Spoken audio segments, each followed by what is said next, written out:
Assalamualaikum warahmatullahi wabarakatuh.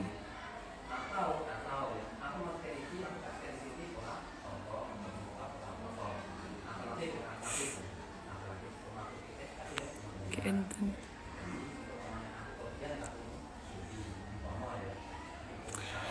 Halo semua, selamat pagi.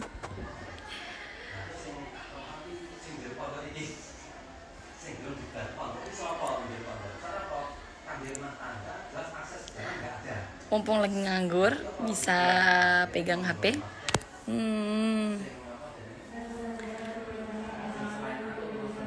Yuk ngobrol. Apa aja? Tanya jawab boleh? Alhamdulillah sehat-sehat semua. Teman-teman saya harap juga sehat-sehat semua. Amin. Selamat hari Jumat, selamat hari raya mingguan kita. Jangan lupa kafenya.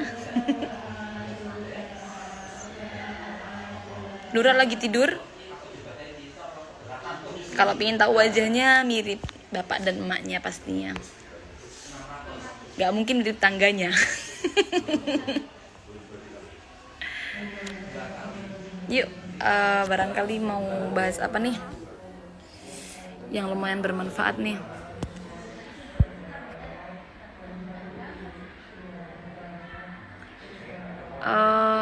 Sebenarnya banyak sekali DM pertanyaan-pertanyaan tentang darah itu ya, tapi belum sempat menjawab. Iya, mohon maaf kalau DM-nya belum kebales. Full DM-nya saya tuh kadang-kadang ketumpuk-tumpuk banget. Jadi apa namanya, dan kebanyakan pertanyaan darah-darah. Lumayan kalau buka IG pas untuk refreshing nggak bisa.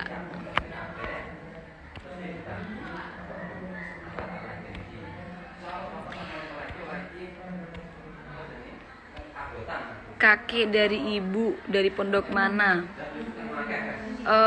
Kakek dari ibu berarti abahnya Umi ya, abahnya Umi itu dari Madura,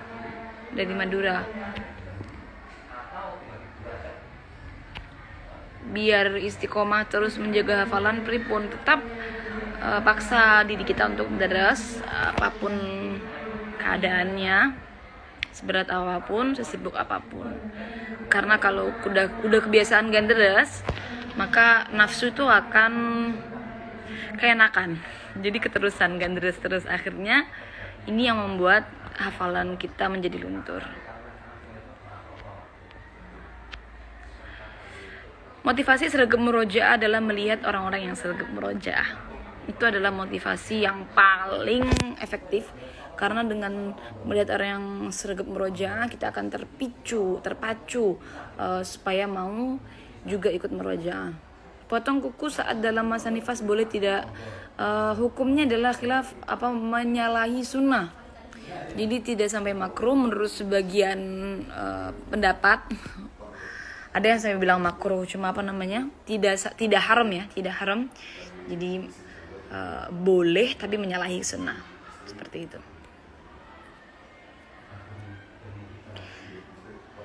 Kalau pakai alis sama eyeliner, apakah harus dihapus juga pas wudu? Kalau eyeliner kalau waterproof tentunya harus dihapus ketika wudu. Kalau alis, bila mana itu tipis, kira tidak menghalangi masuknya air, semua tipis-tipis aja ya. Kalau alisnya tebal, kemudian ada pakai maskara maskara untuk bulu alisnya juga, itu ya tetap harus dihapus berarti. Bu Nyai Ruqayyah Marzuki Napol Reska Pundut, benar, baru saja kami juga mendapatkan kabar bahwa mbak atau kakak daripada Bayi Idris Marzuki kapundut. Innalillahi wa inna ilaihi raji'un.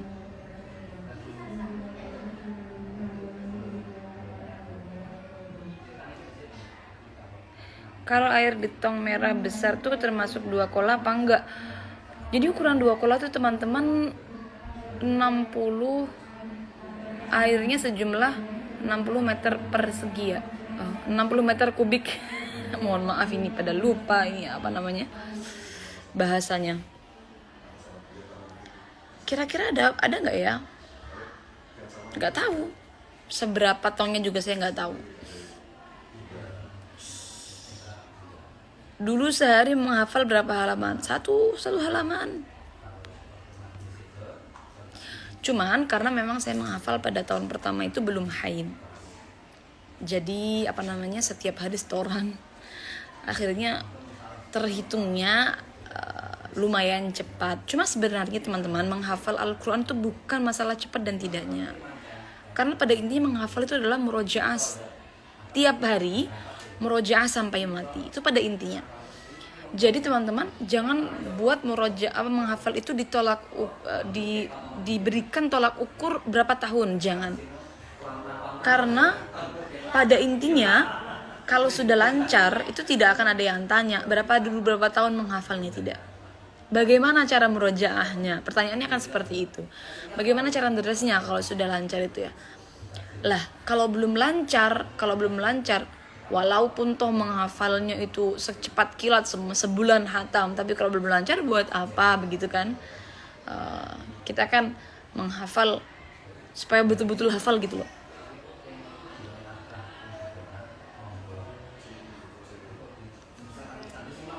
Waktu hamil, amalan no posting di bawah stres untuk menghilangkan rasa khawatir. Amalan-amalan ya, baca surat Yusuf, surat Maryam. Lalu ada beberapa amalan mungkin nanti akan saya share karena dalam bentuk tulisan.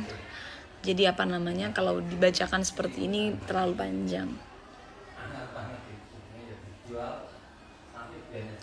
Mbak Inun, halo, kangen juga. Lebaran ini belum bisa kemana-mana.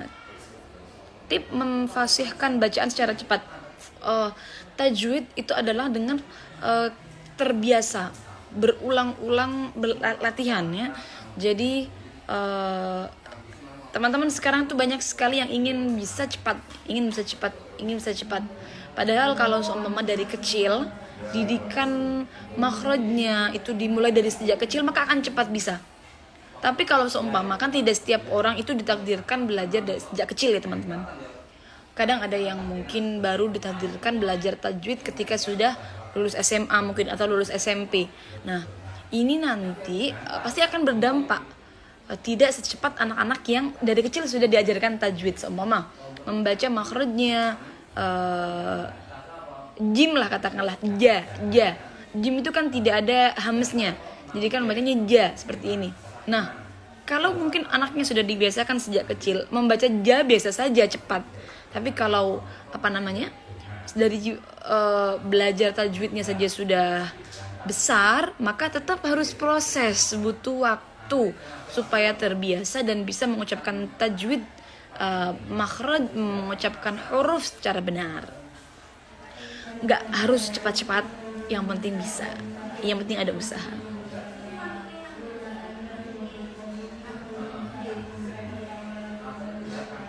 Berat badan aman? Nanti kita OTD ya, kira-kira aman apa enggak?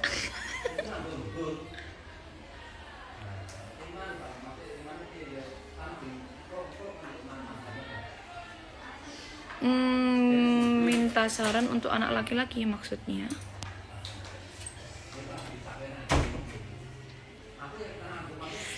Bagaimana menyikapi kita mengetahui hukum-hukum atau cara memakai mukonasah yang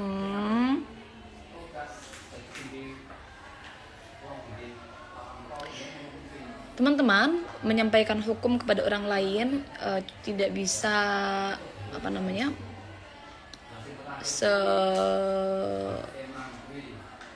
sefrontal. Jadi maksudnya gini ya, seumpama kita tahu ada orang pakai mukena salah, seumpama ya, kita semua pakai mukena terusan, ada kita lihat orang pakai mukena potongan, kita tahu nih ibunya seumpama ibu-ibu lalu pakai mukenanya kelihatan mungkin kakinya dan sembarang ya, dan itu banyak orang yang seperti itu. Dalam mungkin ketika jamaah tuh banyak orang yang kakinya kelihatan ketika pakai mukena. Kita nggak bisa tiba-tiba seumpama panjenengan tahu yang benar mana lalu moro-moro, Bu mohon maaf ibu salah, begitu. Tidak, seumpama belum kenal itu tidak bisa segampang itu menyampaikan. barangkali berkenalan dulu. Jadi ada step-stepnya gitu teman-teman. Nggak bisa langsung Bu maaf mukenanya salah, apalagi panjenengan dari pondok kemudian pulang ke rumah mendapati di daerahnya atau di desanya itu banyak yang salah memakai cara mukenanya atau mungkin najis belum tepat seperti itu. Nah itu nggak bisa langsung mengingatkan orang supaya benar tuh nggak bisa langsung. Masuk dulu muasyarah dulu, baru kemudian ketika panjenengan sudah diterima baru sampaikan ilmunya. Kenapa? Karena saya pernah baca di mana ya, amar ma'ruf atau nahi mungkar, kalau malah sekiranya membuat orang itu tidak mau dengan ilmu ya, itu malah mending ndak usah. Saya pernah baca ini dawuhnya salah satu masyayikh, kalau tidak salah satu guru-guru Lirboyo. Saya pernah baca ini begitu.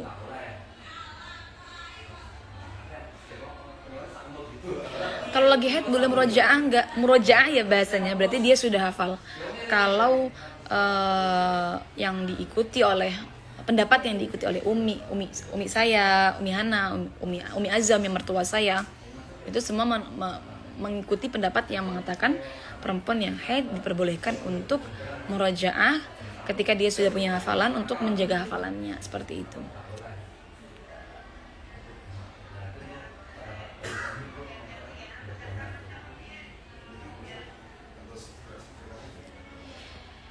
Kalau memang tidak memiliki hafalan teman-teman, ketika haid apakah boleh baca Quran? Sebaiknya bila memang tidak ada niatan zikir, kalau memang bukan ketika mau tahlil atau sebaiknya tidak usah seperti itu.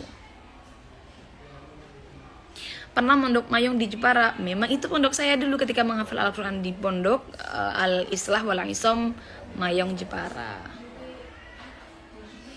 Pacar kuku yang betul-betul sah dipakai wudhu. Kalau memang itu tinggal bekasnya aja ya, saya lagi nggak pakai.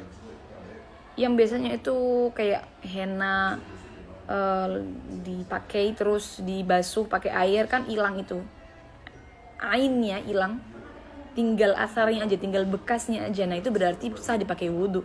Beda kalau seumpama yang klaimnya breathable, apa namanya bahasa Inggris dia, menyerap air. Nah ini dia. Nah, kalau seperti ini maka konsepnya tidak sama dengan wudhu. Menyerap air dalam kutek, walaupun toh katanya kalau kena air itu bisa masuk ya, tapi tidak sesuai dengan syarat-syarat dalam wudhu, maka tidak bisa digunakan wudhu. Jadi klaimnya pembuatnya wudhu friendly itu belum tentu sesuai dengan fikih syariat atau syariat fikih. Karena kenapa? Karena mereka mungkin fahamnya halal saja wudhu friendly, atau yang penting kemasukan air, tapi tidak memahami bagaimana syarat-syarat wudhu.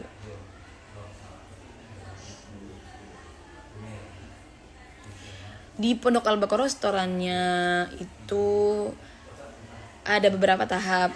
Kalau yang masih persiapan sama teman-teman ustazah, kalau yang juz 1 sampai juz 10 sama saya dan Mbak Jihan, lalu ntar kalau sudah ke atas juz 11 sampai Hasan sama Umi.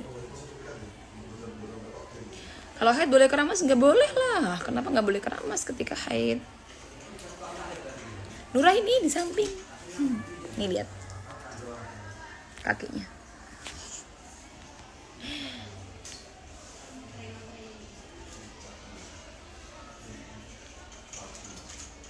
Insya Allah yang disimpan, tapi malu ini pembahasannya agak kurang tertata. Kitab bab haid apa namanya? Untuk kalian yang baru belajar bab haid dan ingin belajar yang mudah, tidak terlalu pusing bahasanya dan dibaca mungkin sekali, kalau kurang paham dibaca 2 kali 3 kali akan paham, saya rekomendasikan bukunya Yai Nur Hashim, Mereka Bertanya Kepadamu Tentang Haid. Dan mereka bertanya kepadamu, coba cari aja di Shopee mungkin, atau di Kafina All Shop punyanya Mbak Amiro, itu beliau jual bukunya Yai Hashim.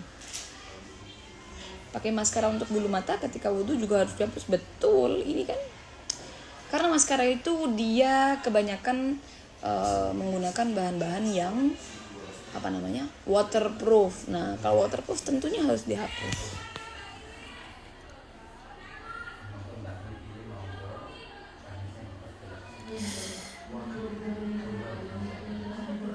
Bolehkah mengirim Al-Fatihah waktu kita haid? Boleh. Niatnya kirim atau niatnya zikir? Boleh. Nikah mahram, ini dia yang kemarin saya baru baca di garwonya IG-nya garwonya Habib Jindan.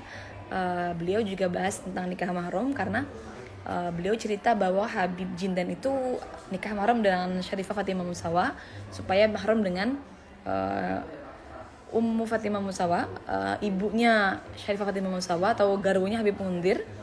Nah, nikah mahram itu seperti ini teman-teman. Dan ini juga kejadian juga pada mbah saya. Seumpama orang itu kalau bepergian, kalau beliau garwonya Habib Mundir itu nikah mahramnya karena beliau kan sering bolak-balik Yaman ke Indonesia. Nah, padahal kan harus ada mahramnya. Nah, sedangkan pada waktu itu Habib Mundir tidak selalu bisa menemani. Akhirnya supaya ada mahramnya, mahram itu berarti yang tidak boleh dinikah, maka beliau menikahkan Syarifah Fatimah Musawa yang masih kecil pada waktu itu dengan Habib Jindan, sehingga Habib Jindan mahram dengan beliau. Nah, kalau di mahram akhirnya bisa menemani beliau ketika perjalanan Yaman Indonesia seperti itu. Kalau di Indonesia biasanya nikah mahram itu tujuannya atau banyak diamalkan oleh para keluarga pondok supaya saged salim kepada bunyai.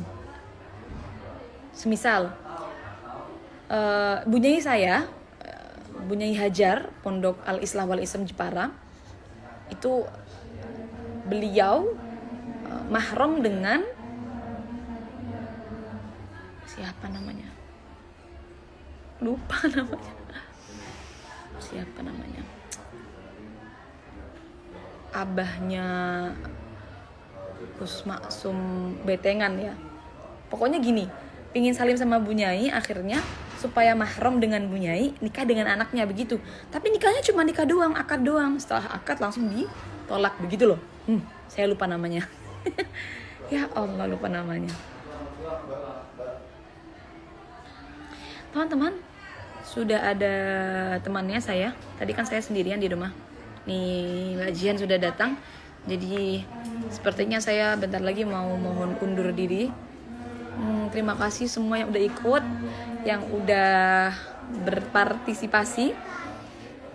Insya Allah kalau lagi lenggar-lenggar kita bikin live lagi, atau kita bikin konten-konten yang bermanfaat supaya Instagram saya ada manfaatnya.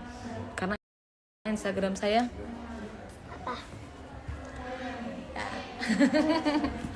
kalau Instagram saya isinya cuma senang-senang doang, bukan cuma buat refreshing terus, jadi kurang bermanfaat. Mohon maaf ya teman-teman. Jadi malu kadang-kadang tuh sering di tag akun rekomendasi akun-akun Instagram yang membahas ilmu, tapi sayanya kurang aktif. Mohon maaf yang banyak. Mungkin sekarang lagi aktif Mbak Amirah Alauddin, silahkan panjenengan follow, atau Imas yang sedang aktif-aktifnya menyampaikan ilmu, konten-konten yang sangat bermanfaat. Haid tidak boleh wudhu teman-teman kalau dalam mazhab Syafi'i. Kenapa? Orang kalau dalam keadaan hadas besar, maka dia tidak boleh melaksanakan sesuatu ibadah yang memang tidak berguna. Kenapa? Karena kan wudhu kan menghilangkan hadas kecil. Kenapa perlu dihilangkan? Wong dia dalam keadaan hadas besar, begitu loh. Nah, jadi kan karena tidak bisa dihilangkan, maka tidak diperkenankan wudhu dalam keadaan haid dalam madhab Syafi'iyah. Wudhu yang sesuai yang sesuai dengan setiap hari kita lakukan. Berarti maksudnya ya niatnya wudhu, niatnya menghilangkan hadas kecil atau yang lain-lainnya. Beda lagi kalau cuma gerakannya doang tapi tidak ada niatnya, maka boleh kalau seperti ini. Tentunya juga namanya bukan wudhu. Banyak masih ya ternyata ya pertanyaannya yang masuk. Masya Allah. Mohon maaf. Ini mau di save di IGTV, padahal pembahasannya agak kurang tertata ya. Tapi bolehlah saya save, nanti kalau semua saya malu saya hapus sehari 2 hari begitu ya. Karena memang tidak terlalu tidak terlalu tertata pembahasannya. Terima kasih semua teman-teman atas antusiasnya. Saya pamit undur diri. Selamat Lebaran. Oh ya, mohon maaf lahir dan batin. Saya belum mengucapkan mohon maaf lahir dan batin secara langsung seperti ini. Buat teman-teman yang hadir, mohon maaf lahir dan batin. Apabila ada banyak salahnya, mungkin DM tidak terbalas, juga mohon maaf yang banyak. Sampai ketemu di live selanjutnya. Assalamualaikum warahmatullahi wabarakatuh.